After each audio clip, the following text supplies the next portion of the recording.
Assalamualaikum warahmatullahi wabarakatuh. Innal hamdalillah nahmaduhu wa nasta'inuhu wa nastaghfiruh wa na'udzu billahi min shururi anfusina wa min sayyiati a'malina. Man yahdihillahu fala mudilla lahu wa man yudlil fala hadiya lahu. Wa asyhadu an la ilaha illallah wahdahu la syarika lahu wa asyhadu anna Muhammadan 'abduhu wa rasuluh. Allahumma salli wa sallim ala nabiyyina Muhammad wa ala alihi wa sahbihi ajma'in, amma ba'd. Alhamdulillah, Bapak sekalian rahimakumullah, segala puji syukur senantiasa kita panjatkan kepada Allah Subhanahu wa taala, yang mana sampai pagi hari ini kita masih diberikan kesehatan, kekuatan serta hidayah dan taufik oleh Allah Subhanahu wa taala, sehingga kita masih bisa menjalankan ketaatan kepada Allah Subhanahu wa taala. Dan alhamdulillah saat ini kita masih atau sudah berada di 10 hari awal bulan Dzulhijjah, yang mana ini adalah hari-hari terbaik untuk beramal soleh. Dan kemudian kita sedikit mengingatkan bahwasanya bagi yang sudah berniat untuk berkurban, maka hari-hari ini ada larangan untuk memotong rambut dan kuku. Jadi kalau sudah misalnya sudah masuk daftar ya kurban itu ya, maka mulai tanggal 1 Dzulhijjah kemarin sampai nanti binatangnya disembelih. Jadi batasnya itu bukan 10 Dzulhijjahnya, tergantung nanti disembelihnya kapan.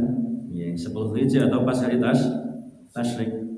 Nanti ternyata bulan hari apa? Jumat ya. Iya, Jumat ya. Karena ada yang beli Jumat, ada yang Setunya kan gitu ya.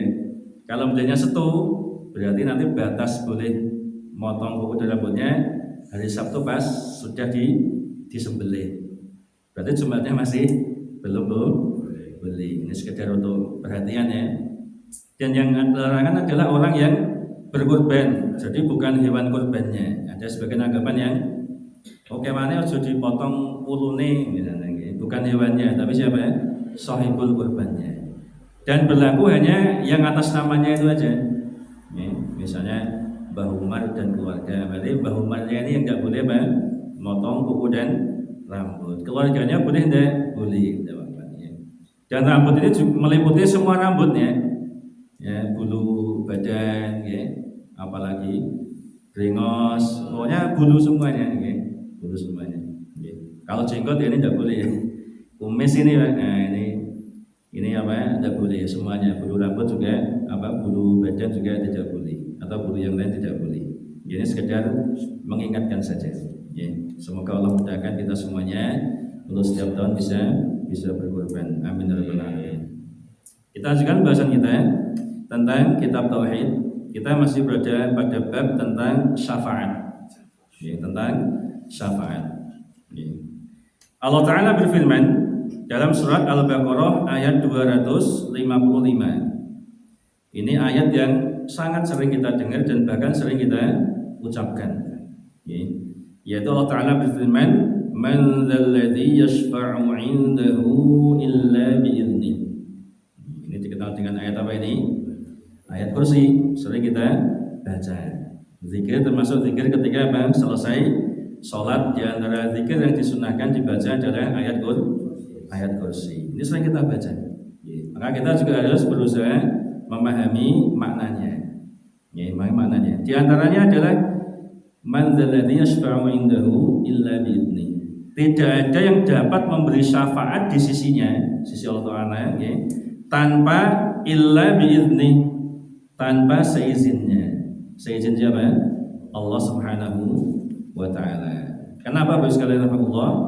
Karena kemarin sudah kita jelaskan, syafaat itu diterima sisi Allah itu ketika memenuhi 3 persyaratan. Yang pertama kemarin harus ada izin dari Allah Ta'ala. Bagi siapa? Bagi yang akan memberi syafaat. Karena yang memiliki syafaat ini apa? Yang memiliki syafaat adalah Allah Ta'ala. Pemilik syafaat adalah Allah. Sehingga orang yang memberi syafaat ini harus dapat izin dari Allah. Kalau Allah nggak mengizinkan, tidak bisa dia ngasih syafaat. Karena yang punya syafaat siapa? Allah Subhanahu wa Ta'ala. Kemudian syarat yang kedua apa? Allah Ta'ala meridhoi orang yang akan diberi syafaat. Sehingga kalau orang musyrik berbuat kesyirikan, tidak mungkin Allah ridho. Berarti mungkin orang berbuat syirik dapat syafaat? Tidak mungkin, mustahil. Karena Allah tidak mungkin ridho terhadap apa? Kesyirikan. Ini harus kita pahami ya. Jadi tidak mungkin orang minta-minta kepada penghuni kubur. Ini berdoa kepada Allah kan syirik ini. Tidak mungkin orang berdoa-doa minta-minta kepada penghuni kubur. Kok dia dapat syafaat? Mau minta syafaat 1000 kali tidak mungkin, Pak, mustahil. Tidak mungkin Allah ridho kepada kesyirikan. Maka mestinya minta doa kepada siapa? Allah Ta'ala. Termasuk minta syafaat. Karena Allah yang memberi syafaat. Nabi SAW ketika akan beri syafaat, beliau berdoa dulu kepada siapa? Allah Ta'ala. Ketika di padang mahsyar, manusia dikumpulkan, nunggu lama sekali menunggu persidangan. Kemudian Nabi SAW berdoa kepada Allah, minta memberikan syafaat-syafaatul uzma, minta kepada Allah supaya persidangannya disegerakan. Ini bukti bahasanya Nabi itu juga nggak mungkin bisa ngasih syafaat kalau tanpa izin Allah Ta'ala. Karena punya syafaatnya Allah Ta'ala. Jadi minta syafaat mestinya kepada siapa? Allah Ta'ala. Maka kurang tepat kalau wahai Nabi, berilah kami syafaatmu. Tidak bisa ngasih syafaat Nabi kalau bukan izin Allah. Maka minta syafaat kepada Allah Ta'ala. Ya Allah, semoga kelak di hari kiamat kami bisa mendapatkan syafaat Nabi-Mu. Doanya kepada siapa? Allah. Ya Allah, semoga saya nanti bisa mendapat syafaat Nabi Muhammad SAW. Karena saya sudah berusaha mengikuti sunnah-sunnah Nabi Sallallahu Alaihi Wasallam. Semoga kita semuanya nanti diberikan syafaat Allah, syafaat Nabi kita Muhammad Sallallahu Alaihi Wasallam. Jadi mintanya kepada Allah Ta'ala. Kemudian yang ketiga syaratnya apa kemarin? Allah Ta'ala memberikan syafaat hanya kepada orang yang bertauhid saja. Maka orang musyrik mustahil, tidak mungkin dapat syafaat. Syafaat Nabi tidak mungkin, meskipun dia keturunan Nabi, tidak mungkin dapat syafaat Nabi. Kalau dia tidak bertauhid kepada Allah Subhanahu Wa Taala, maka kalau kita ingin dapat syafaat Nabi, harus betul-betul mentauhidkan Allah Subhanahu Wa Taala, menunjukkan ibadah kita hanya kepada Allah saja. Ini kalau kita benar-benar ingin dapat syafaat. Dan kita selain tauhid kepada Allah, kita juga mengikuti tuntunan Nabi kita Muhammad Sallallahu Alaihi Wasallam. Orang seperti ini yang besar peluangnya dapat syafaat. Dia mentauhidkan Allah dan betul-betul berusaha mengikuti tuntunan Nabi Sallallahu Alaihi Wasallam. Tapi kalau dia nggak mau mentauhidkan Allah, berbuat syirik, terus tidak mau ibadah, nggak mau mengikuti tuntunan Nabi, maka jangan berharap dapat syafaat Nabi. Tidak mungkin Allah memberikan syafaat. Tidak mungkin Allah mengizinkan syafaat Nabi, untuk memberikan syafaat kepada orang seperti ini, tidak mungkin. Seperti itu. Nah, dalam ayat ini juga menunjukkan bahwasanya tidak ada yang bisa memberi syafaat di sisi Allah kecuali dengan seizin Allah Subhanahu Wa Taala. Apa faedah dari ayat ini? Yang pertama yaitu penetapan adanya syafaat yang tertolak. Artinya tidak diterima oleh Allah Subhanahu Wa Taala. Syafaatnya tertolak. Ada syafaat tertolak. Karena Allah tidak mengizinkan. Bisa jadi karena Allah nggak ridho kepada orang yang mau diberi syafaat dari itu. Terus yang diberi syafaat dia berbuat kesyirikan, orang musyrik. Allah juga nggak mungkin ngasih izin. Nggak mungkin ngasih izin supaya dia dapat syafaat tidak mungkin. Jadi ada syafaat yang tertolak. Maka kita harus hati-hati. Kemudian yang kedua, penetapan adanya syafaat yang diterima. Jadi ada syafaat yang ditolak, nggak diizinkan Allah, karena tidak memenuhi 3 syarat tadi itu. Kemudian ada juga syarat yang diterima, berarti memenuhi 3 syarat tadi. Memenuhi 3 syarat. Yaitu setelah orang yang akan memberi syafaat ini diberi izin oleh Allah Ta'ala untuk memberi syafaat. Dengan syarat tadi, orangnya bertauhid kepada Allah Subhanahu Wa Ta'ala, tidak berkesyirikan, sehingga Allah ridho kepadanya, sehingga Allah mengizinkan dia mendapat syafaat. Kemudian yang ketiga yaitu penjelasan mengenai keagungan dan kebesaran Allah Subhanahu Wa Ta'ala serta tunduknya seluruh makhluknya kepada kekuasaannya. Jadi ayat ini juga menunjukkan betapa besarnya keagungan dan kebesaran Allah Subhanahu Wa Ta'ala, dan menunjukkan bahwasanya semua makhluknya ini Pak, termasuk Nabi dan Rasul kan juga makhluk ini. Semuanya tunduk kepada kekuasaan Allah Subhanahu wa taala. Apalagi nanti hari kiamat. Bahkan ngomong aja nggak ada yang berani bicara nanti Pak hari kiamat itu. Kecuali yang Allah izinkan bicara, baru dia bicara. Kalau nggak diizinkan nggak ada yang berani bicara Pak.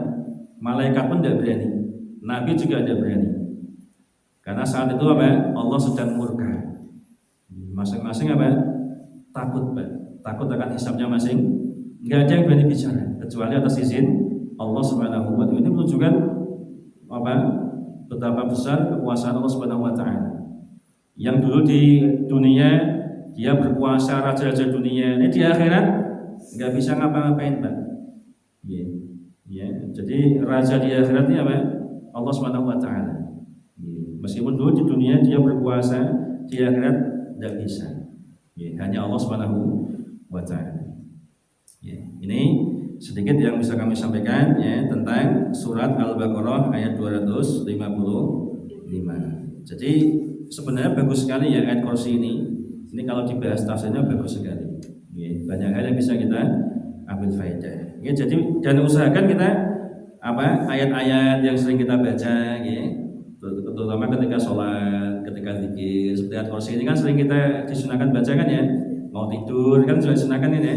Supaya kita sampai bangun itu Pak senantiasa dijaga Allah Subhanahu wa taala. Maka zikir-zikir seperti ini, bacaan seperti ini kalau bisa kita berusaha Pak memahami artinya dan maknanya. Sehingga kalau pas kita baca zikir itu bisa mentadabburi maknanya. Itu lebih lebih bagus. Tentu pengaruhnya juga semakin semakin dahsyat. Jadi kalau mau tidur usahakan baca ayat kursi. Selain doa tidur itu itu kita juga baca ayat kursi supaya kita senantiasa jaga Allah Taala sampai pagi hari, sampai kita bangun. Maka insya Allah kalau Allah sudah menjaga kita, tidak ada yang bisa mengganggu kita, termasuk gangguan syaitan. Barangkali ada orang benci, kita nggak tahu Pak. Bisa jadi ada yang ngirim apa misalnya santet apa misalnya insya Allah aman kalau kita merutinkan baca ayat kursi ini. Jadi kita minta penjagaan, perlindungan hanya kepada Allah Subhanahu wa taala. Karena sebaik-baik penjaga dan pelindung adalah Allah Subhanahu wa taala. Demikian semoga bermanfaat. Mohon maaf jika ada kesalahan. Subhanakallahumma bihamdika asyhadu an la ilaha illa anta astaghfiruka wa atubu ilaik. Assalamualaikum warahmatullahi wabarakatuh.